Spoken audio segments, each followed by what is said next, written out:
জাদুর তরমুজ বাড়িতে তোমাদের কোনো অভাব হবে না। তারপর পরী তার জাদুর কাঠি দিয়ে তাদের একটা জাদুর তরমুজ বাড়ি উপহার দেয়।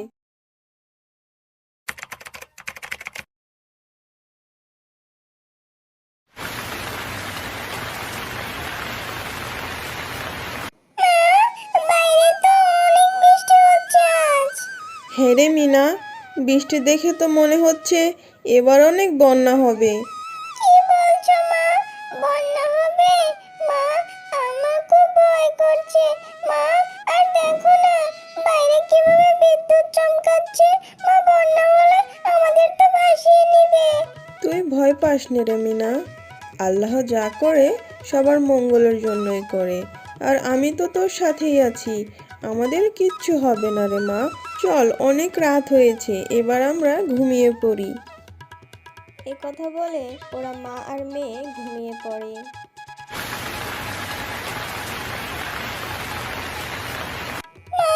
ওঠো মা, দেখো মা, ও মা, দেখো না আমাদের ঘরে কত পানি হয়েছে। ওঠো ওঠো। হে আল্লাহ, তাই তো দেখছি, এবার আমাদের কি হবে? এই ছোট্ট মেয়েটাকে নিয়ে আমি কোথায় যাব? মিনা, তুই এখানে বস, আমি বাইরে গিয়ে পরিস্থিতি দেখে আসি। এ কি, বাইরে তো দেখছি অনেক পানি, বন্যা হয়েছে, মাঠ ঘাট পুরো ডুবিয়েছে। মা মিনা, এই বৃষ্টিতে অনেক পানি হয়েছে, সারা গ্রাম পানিতে তলিয়ে গেছে। সে কি মা, তাহলে আমাদের কি হবে? পানি এভাবে বাড়লে তো এই পানিতে ডুবে মরে যাব আমরা। না রে মিনা, যেভাবে পানি বাড়ছে তাই এই ঘরে থাকা আমাদের ঠিক হবে না। চল মিনা, আমরা ঘরে চলে আশ্রয় নিই। এই কথা বলে মা ও মিনা চলে যায় ঘরের চালে আশ্রয় নেওয়ার উদ্দেশ্যে। মা, আমাদের থাকার জন্য তো একটা আশ্রয় পেলাম, কিন্তু খাবো কি মা? খুব খিদে পেয়েছে আমার। মারে, এখন তো আমাদের কাছে খাওয়ার মতো তেমন কিছু নেই, তবে কিছু শুকনো মুড়ি আছে, তুই এখন কষ্ট করে এগুলো খেয়ে নে মা। ঠিক আছে মা, চলো মা, তুমি আর আমি মিলে এই মুড়িগুলো খাই। না রে মা, তুই এখন খেয়ে নে, আমি এখন খাবো না, আমার এখন খিদা পায়নি যে। না মা, আমি জানি তুমি কাল রাতেও কিচ্ছু খাওনি, তোমারও খিদে পেয়েছে, তাই তুমি না খেলে আমিও খাবো না। মারে, আমাদের কাছে যে খুব অল্প মুড়ি আছে, এগুলো দিয়ে আমাদের কিছুদিন চলতে হবে মা, তাই তুই এখন খেয়ে নে, পরে আমি খাবো। মা, ও মা, দেখো না এইদিকে একটা নৌকা ভেসে আসছে। হ্যাঁ রে মা, তাই তো দেখছি, হয়তো আল্লাহ আমাদের উপর দয়া করেছে রে মা। মা, চলো আমরা এই নৌকা দিয়ে খাবার খুঁজে আনি। মারে, এই বন্যায় তো সবারই আমাদের মতো অবস্থা, তাই আমরা খাবার কোথায় পাবো রে মা? তার চেয়ে বরং চল, এই নৌকা দিয়ে আমরা কোথাও নিরাপদ জায়গায় চলে যাই। এই কথা বলে তারা মা ও মেয়ে নৌকা দিয়ে চলে যায় নিরাপদ স্থানের খুঁজে।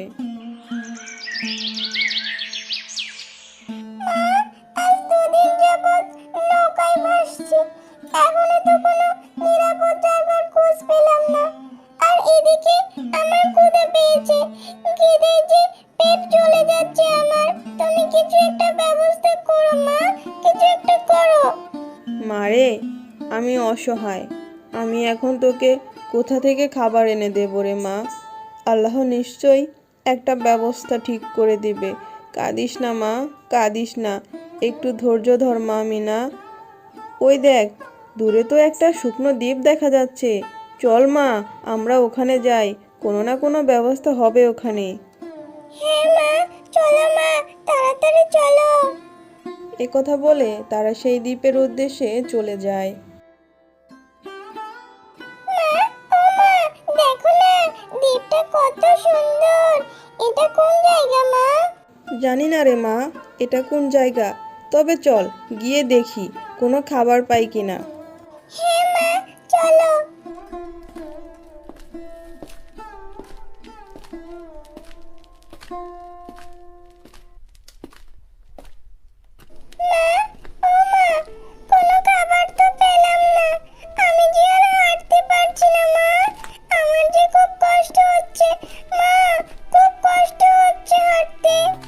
না, ধৈর্যহারা হোস না, আল্লাহ সব ব্যবস্থা করে দেবে। দুষ্টু তান্ত্রিক, তুই যাই বলিস না কেন, আমি তোকে আমার জাদুর কাঠি কখনোই দিব না। তুই জাদুর কাঠি দিয়ে সর্বশক্তি লাভ করতে চাস, কিন্তু তোর এই আশা কিছুতেই পূরণ হবে না। আমি তোকে আমার জাদুর কাঠি কখনোই দিব না। ঠিক আছে, যদি তোর জাদুর কাঠি না দিস, যদি সর্বশক্তি না পাই, তাহলে আমিও তোকে বাঁচিয়ে রাখবো না। এবার বল তুই কি করবি? তুই যা করার করে নে তান্ত্রিক, আমি তোকে কিছুতেই আমার জাদুর কাঠি তোকে দেব না। তোর উদ্দেশ্য কখনোই পূরণ হতে দেব না। মা মা, ওই দেখো, একটা তান্ত্রিক একটা পরীকে আটকে রেখেছে আর তার জাদুর কাঠি চাইছে।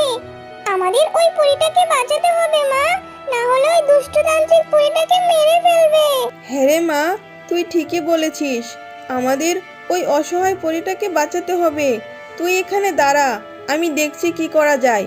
যে করেই হোক পরীটাকে বাঁচাতে হবে আমাকে। হ্যাঁ মা, যা করার তাড়াতাড়ি করো, কিন্তু হ্যাঁ সাবধান, এই তান্ত্রিক তোমারও ক্ষতি করতে পারে। এরপর শেফা পরীটাকে বাঁচানোর জন্য তান্ত্রিককে লাথি মেরে আগুনে ফেলে দেয়। আমার শরীর জ্বলে গেল রে, আমার শরীর জ্বলে গেল, আমাকে ছেড়ে দে, আমাকে বাঁচা। আমি কথা দিচ্ছি, আমি আর কখনো এমন করব না, আর কখনো কারো ক্ষতি করব না। আমাকে ছেড়ে দে, আমাকে বাঁচতে দে। এদিকে দুষ্টু তান্ত্রিক আগুনে পুড়ে ছাই হয়ে যায়। এরপর শেফা পরীর কাছে যায় আর পরীর বাঁধন খুলে মুক্ত করে দেয়। তোমাদেরকে অনেক ধন্যবাদ, তোমরা আমার জীবন বাঁচিয়েছো। তোমরা যদি আজ আমাকে না বাঁচাতে, তাহলে আমার অনেক বড় ক্ষতি হয়ে যেত। কিন্তু তোমরা এই নির্জন দ্বীপে কেন এসেছো? এরপর শেফা শিয়ালিনী তাদের সাথে ঘটে যাওয়া সকল ঘটনা পরীকে খুলে বলল।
তোমাদের কথা শুনে আমার অনেক কষ্ট হচ্ছে।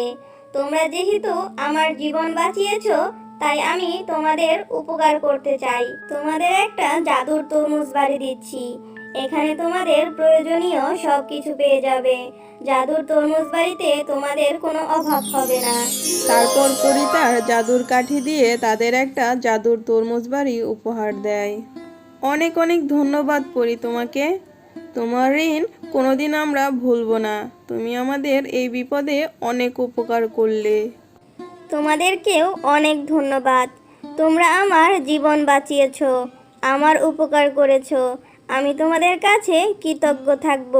তোমরা যখনই আমাকে ডাকবে, আমি তখনই চলে আসব। এবার আমি আসি। এ কথা বলে পরী সেখান থেকে চলে যায়।